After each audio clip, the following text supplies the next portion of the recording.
থেকে মিছিল শুরু হবে। আপনারা সবাই উপস্থিত থাকবেন। আপনারা যারা রয়েছেন সকল বন্ধুদেরকে দাওয়াত দেবেন। আমাদের ইমানি পরীক্ষা শুরু হয়েছে। সাধারণ ছাত্রছাত্রীদের পাশে আমাদের দাঁড়াতে হবে। ওখানে যারা রয়েছেন, আন্দোলনে যারা রয়েছেন, কারো ভাই, কারো সন্তান, কারো বন্ধু, তাদেরকে আমরা রাজপথে একা রেখে পালিয়ে যেতে পারি না বন্ধুরা আমার।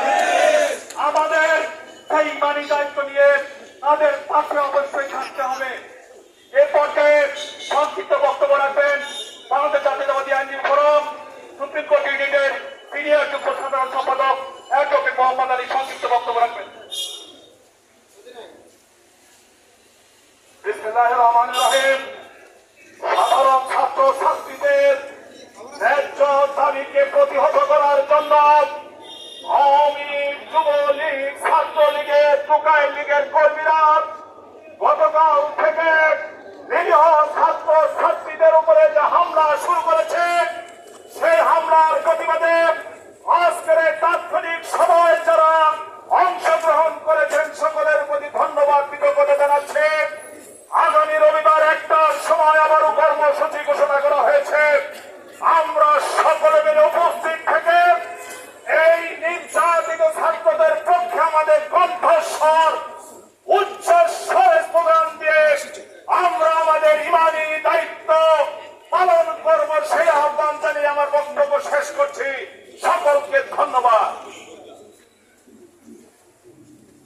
সংগ্রামী সমাবেশ এ পর্যায়ে বক্তব্য রাখবেন সুপ্রিম কোর্ট বারের বারবার নির্বাচিত সম্পাদক বাংলাদেশ জাতীয়তাবাদী আইনজীবী ফোরাম কেন্দ্রীয় কমিটির সিনিয়র যুগ্ম মহাসচিব, বিএনপি নির্বাহী কমিটির সদস্য, ঢাকা বিশ্ববিদ্যালয়ের সাবেক ছাত্র নেতা ব্যারিস্টার রুহুল কুদ্দুস কাজল। বিসমিল্লাহির রহমানির রহিম। সম্মানিত সভাপতি, জাতীয়তাবাদী আইনজীবী ফোরাম সুপ্রিম কোর্ট ইউনিটের সম্মানিত সভাপতি, এই অনুষ্ঠানের সভাপতি জনাব আব্দুল জব্বার ভূঁইয়া এবং আজকের এই তাৎক্ষণিক মিছিলে যারা অংশগ্রহণ করেছেন তাদের প্রত্যেককে আমার ব্যক্তিগত পক্ষ থেকে এবং জাতীয়তাবাদী আইনজীবী ফোরাম কেন্দ্রীয় কমিটির পক্ষ থেকে ধন্যবাদ জানাচ্ছি। আমি শুধুমাত্র দু একটি কথা বলতে চাই। আজকে সারা দেশে মূল সমস্যা হচ্ছে একটি অবৈধ সরকার। একটি অবৈধ সরকার যখন দীর্ঘদিন ক্ষমতায় থাকে, তার ক্ষমতাকে প্রলম্বিত করার জন্য যেমন নিপীড়ন নির্যাতন চালায়, এমনি গণতান্ত্রিক শক্তির বিরুদ্ধে কিছু অনুপ্রবেশকারী, কিছু দালাল সৃষ্টি করে, যারা প্রচ্ছন্ন ভাবে তাদের কার্যক্রমের মাধ্যমে আজকে সরকারকে সহযোগিতা করে। সরকার মনে করে প্রকাশ্য বিরোধিতাকারী বিএনপি এবং খালেদা জিয়া এবং তারেক রহমানের নেতৃত্বে যে দল আছে তারা কিছুই করতে পারবে না, কারণ কিছু অনুপ্রবেশকারী, কিছু দালাল বিভিন্ন জায়গায় আমাদের পেয়ে যেতে পারে।